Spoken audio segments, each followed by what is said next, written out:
पति और पत्नी दोनों तलाक की फाइनल डेट पर अदालत में खड़े होते हैं। पति का नाम होता है राहुल और पत्नी का नाम होता है सीमा। सीमा और राहुल अपने अपने माता पिता के साथ में तलाक के फाइनल डेट पर अदालत में खड़े हैं। तभी जज साहब आते हैं और अपने कुर्सी पर बैठते हैं और राहुल से पूछते हैं, राहुल क्या तुम तलाक के लिए तैयार हो?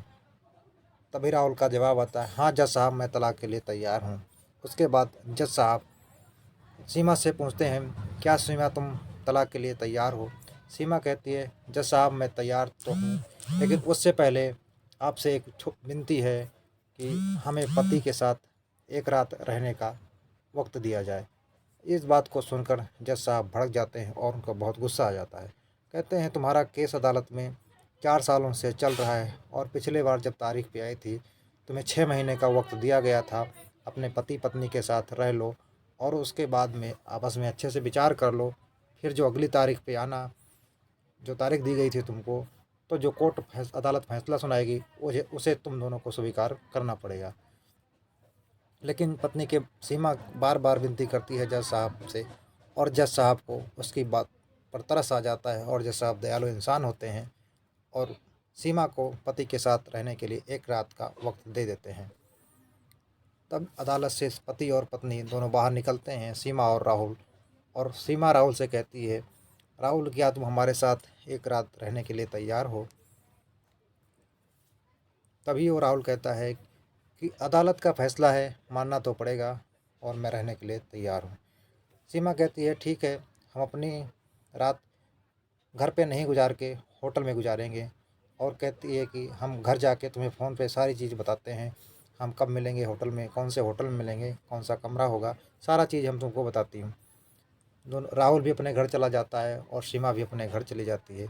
सीमा के माता पिता सीमा को बहुत समझाते हैं और लेकिन सीमा एक नहीं सुनती है। कहती है, मैं कि जो राहुल के साथ एक रात बिताने का वक्त अदालत ने दिया है मैं इसको बिताऊंगी। और सीमा अपने घर चली जाती है। दोपहर के बाद राहुल को फ़ोन करती है कि हम इस होटल में इस नंबर कमरे में 7 बजे शाम के मिलेंगे।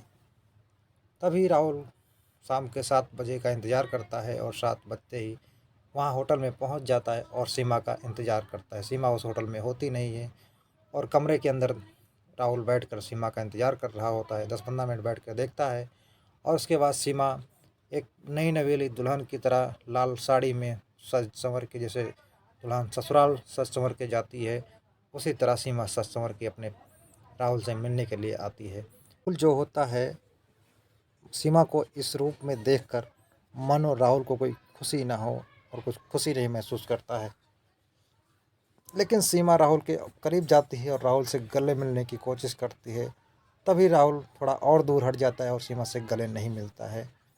सीमा राहुल के और करीब जाती है और उनसे चुपके से कहती है कि आज मैं सिर्फ तुम्हारे लिए सज संवर के आई हूँ और तुम्हारा जो जी चाहे तुम कर सकते हो। आज मैं तुम्हें किसी चीज़ के लिए रोकूंगी नहीं, टोकूंगी नहीं, तुम्हारा जो जी है तुम कर सकते हो।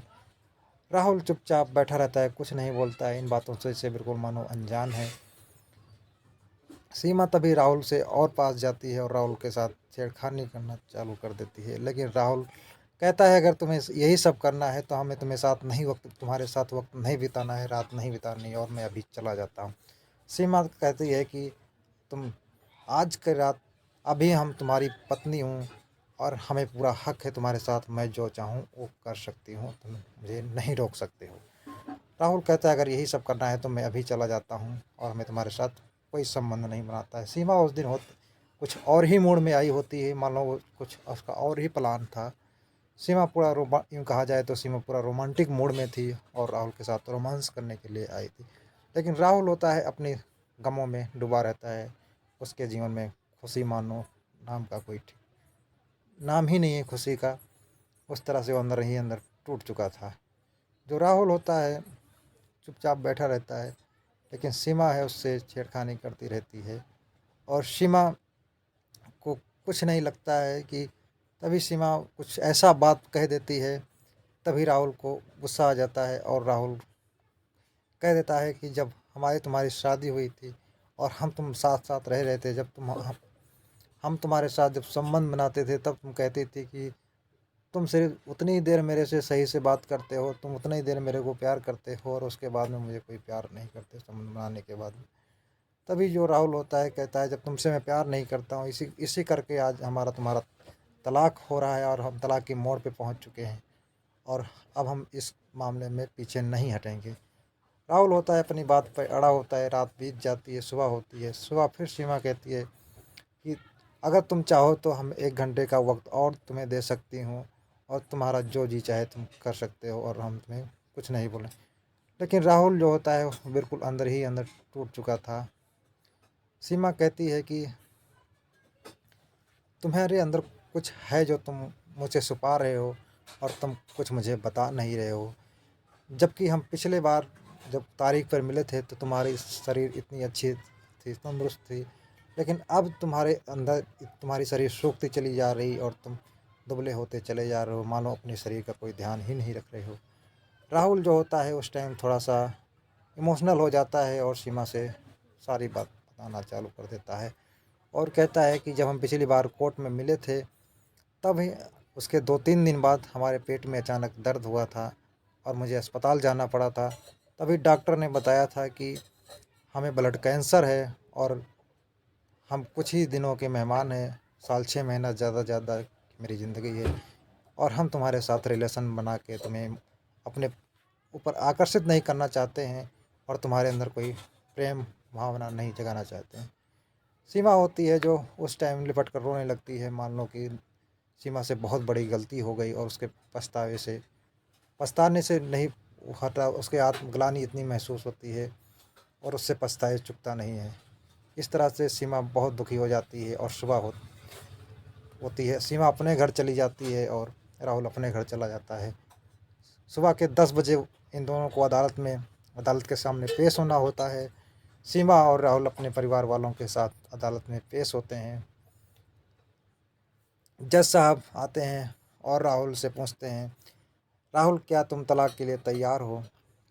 राहुल कहता है, हाँ जज साहब मैं तलाक के लिए तैयार होता हूँ। जो सीमा होती है उससे जज साहब पूछते हैं, सीमा क्या तुम तलाक के लिए तैयार हो? सीमा तभी जज साहब से कहती है, साहब जिसके लिए मैं हफ्ते में 1 दिन व्रत रखती थी, जिसकी लंबी उम्र के लिए मैं कामना करती थी, उसके सुखी जीवन के लिए भगवान से प्रार्थना करती थी, आज वही पति मेरा घुट घुट के जी रहा है, तब मैं उसका साथ कैसे छोड़ सकती हूँ?